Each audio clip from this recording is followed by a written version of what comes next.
السلام علیکم ورحمۃ اللہ وبرکاتہ۔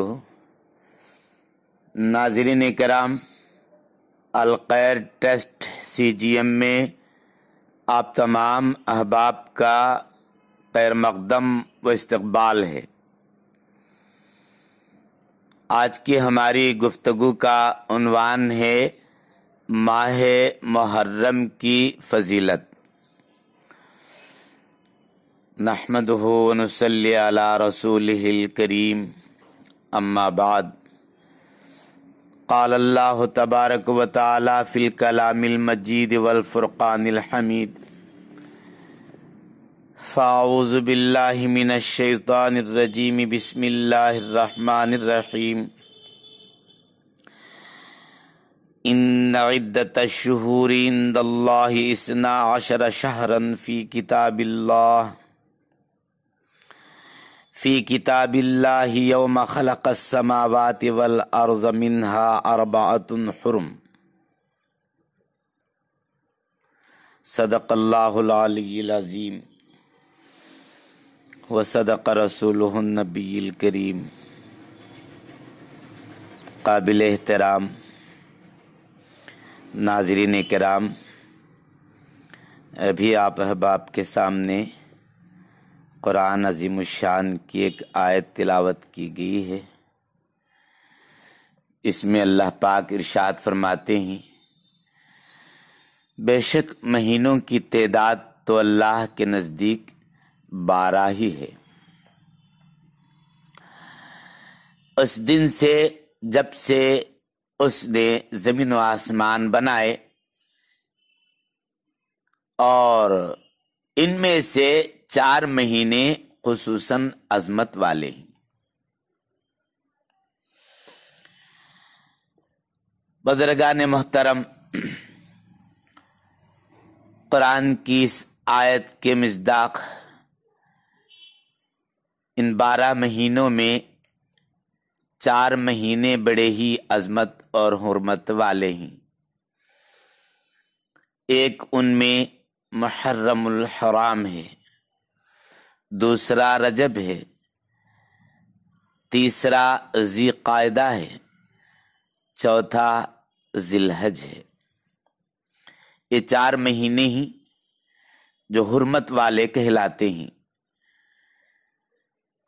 عرب کے لوگ جاہلیت کے زمانے میں بھی ان مہینوں کی تعظیم کرتے تھے، اور ان میں جنگ و قتال کو حرام سمجھتے تھے۔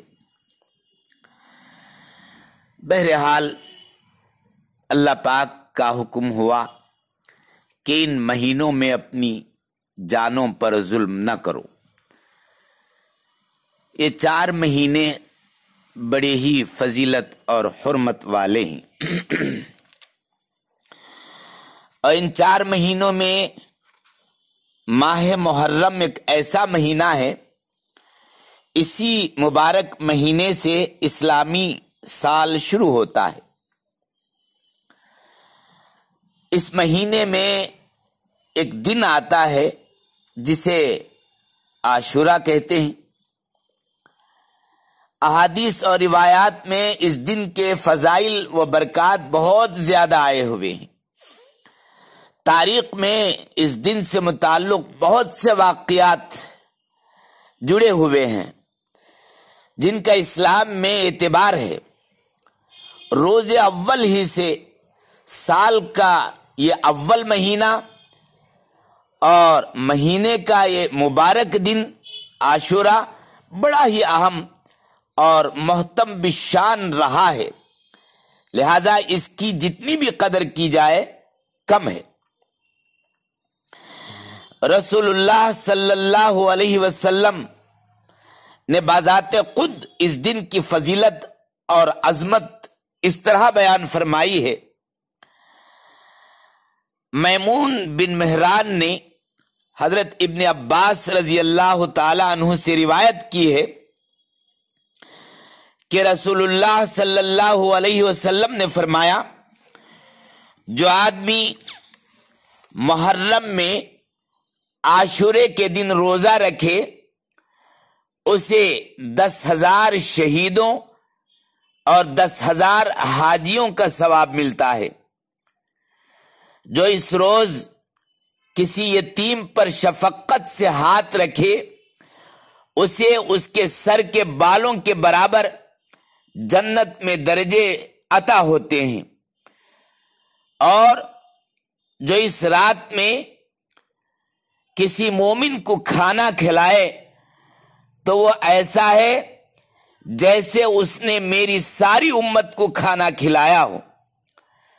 صحابہ رضی اللہ تعالی عنہم اجمعین نے عرض کیا، یا رسول اللہ صلی اللہ علیہ وسلم، کیا یوم عاشورہ کو اللہ تعالیٰ نے سب دنوں پر فضیلت عطا فرمائی ہے؟ آپ صلی اللہ علیہ وسلم نے فرمایا ہاں۔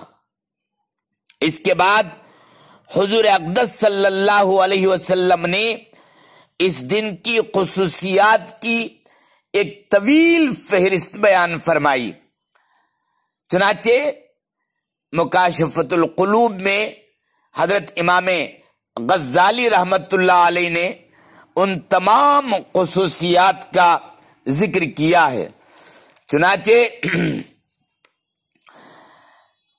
مکاشفۃ القلوب صفحہ نمبر 650 پر 7 پہ لکھتے ہیں کہ عاشورے کے دن کے ساتھ بہت سی باتیں مخصوص ہیں۔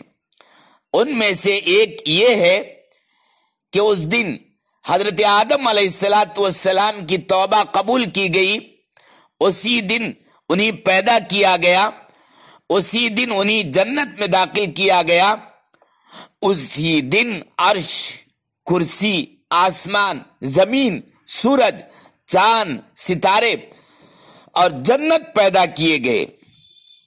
اسی دن حضرت سیدنا ابراہیم علیہ السلام پیدا ہوئے، اسی دن انہیں آگ سے نجات ملی۔ یہی وہ دن ہے کہ حضرت موسیٰ علیہ السلام اور آپ کی امت کو نجات ملی اور فرعون اپنی قوم سمیت غرق ہو گیا۔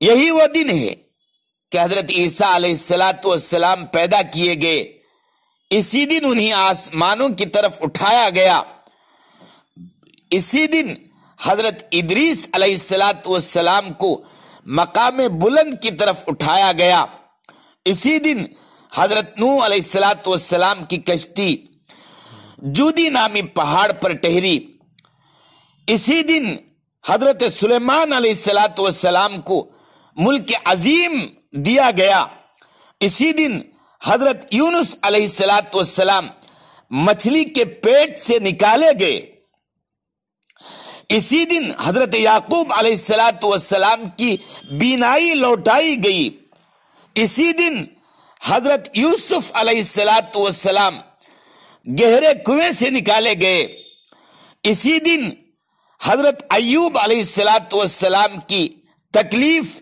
دور کی گئی، آسمان سے زمین پر سب سے پہلی بارش اسی دن نازل ہوئی، اور اللہ کی رحمتوں کا نزول سب سے پہلے اسی دن ہوا۔